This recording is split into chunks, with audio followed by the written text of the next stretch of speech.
In the continuation of our investigative series on Puerto Rico's Indiera region, we will present the historical evidence that demonstrates that the various governments that controlled Puerto Rico, from the Spanish Crown to the United States government, were aware of the existence of Taino communities that continued living on the island well into the 20th century.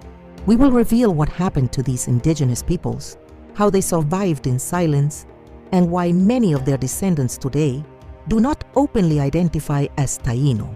We will explain from when and why they stopped calling themselves Taino and began calling themselves Jibaros, how colonial policies, racism, and poverty influenced that process, and where the communities that preserved their indigenous heritage are currently located. Additionally, we will guide you step by step so that you yourself can access the original documents. We will teach you the process you need to follow to get a DNA test done and understand the official process for recognizing your possible Taino ancestry and registering as a member of a recognized indigenous community. This is part 2 of the evidence that the government knew about the indieras of Puerto Rico. Evidence from the year 1765. In 1765, Field Marshal Alejandro O'Reilly drafted the report on the island of Puerto Rico by order of King Charles III.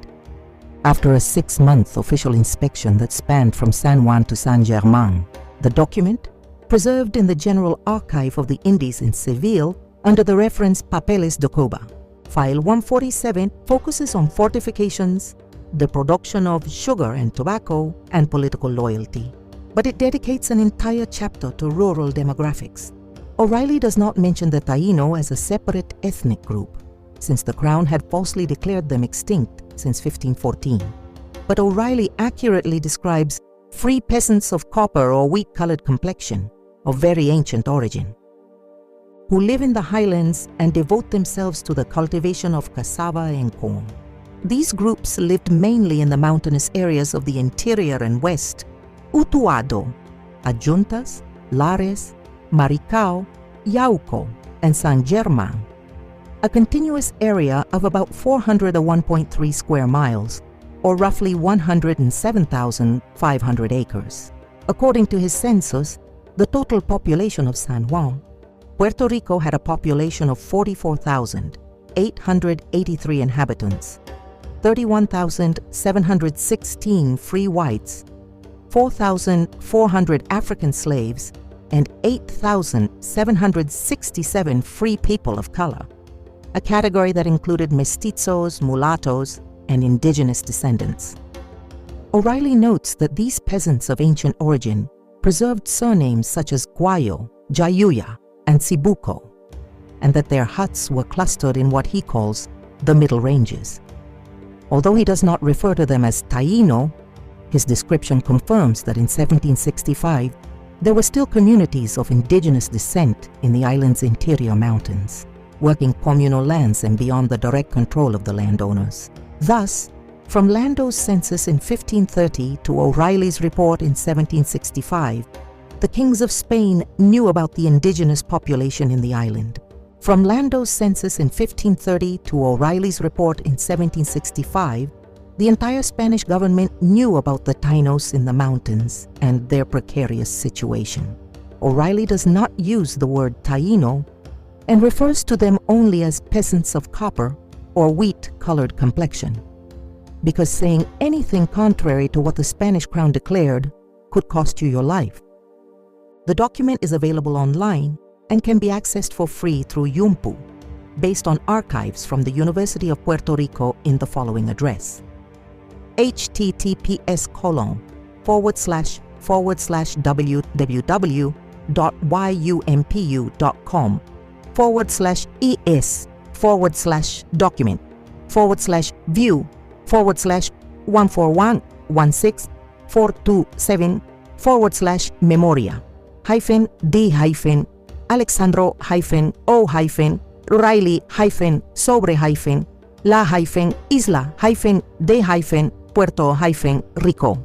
This is the evidence from the year 1772. In the year 1772, Friar Íñigo Abad y la Sierra was a Spanish Benedictine monk who lived in Puerto Rico. He wrote a report titled Geographical, Civil, and Natural History of the Island of San Juan Bautista de Puerto Rico. The report was completed in 1782 and published in Madrid in 1788. Friar Íñigo Abad y la Sierra did not publish his report in Puerto Rico. He wrote the report while living on the island.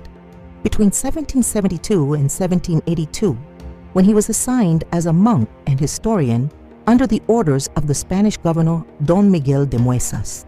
Upon completing the work, he sent the manuscript to Spain to present it as an official report to King Charles III.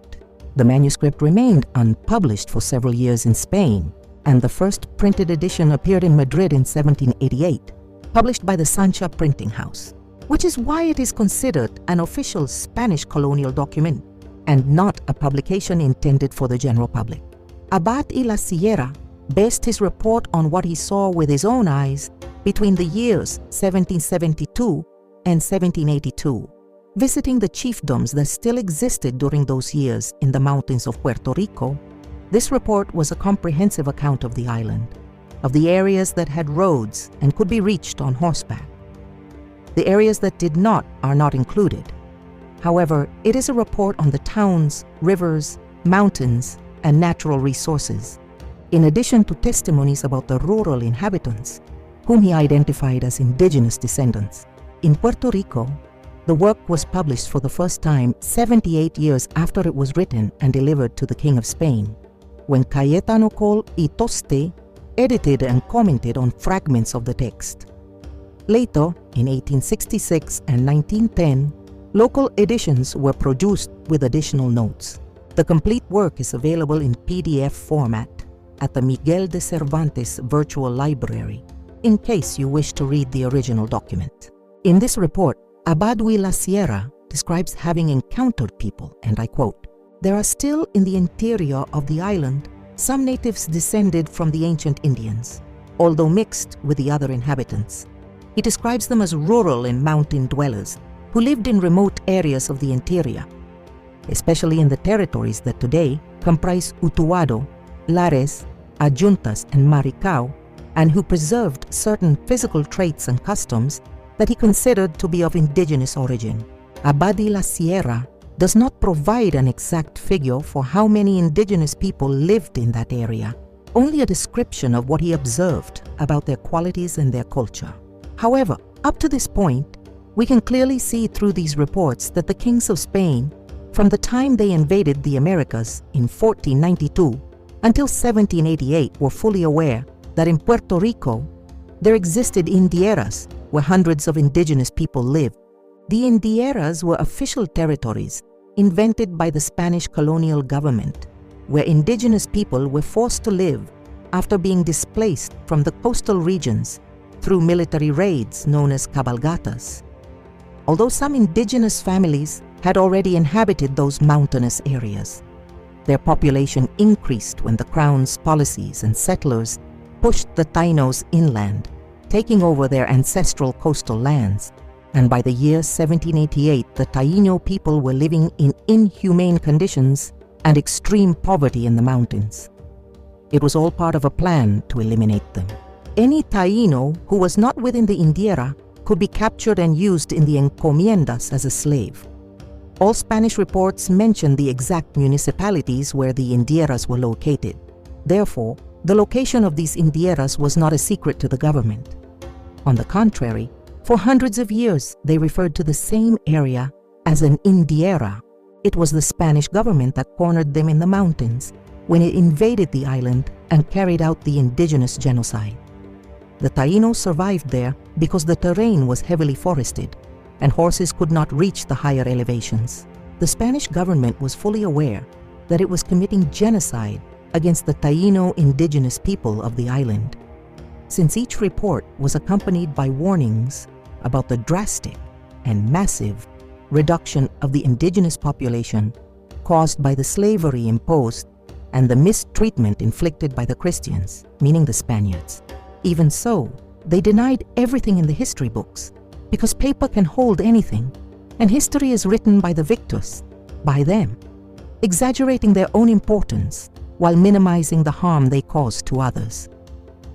repeating the lie that they brought culture and civilization to our peoples, when in reality they brought disease, slavery, and misery to our original inhabitants.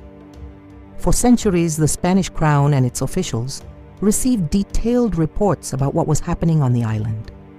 They knew how the Taino lived, what their organization was like, their culture, their customs, and their territory.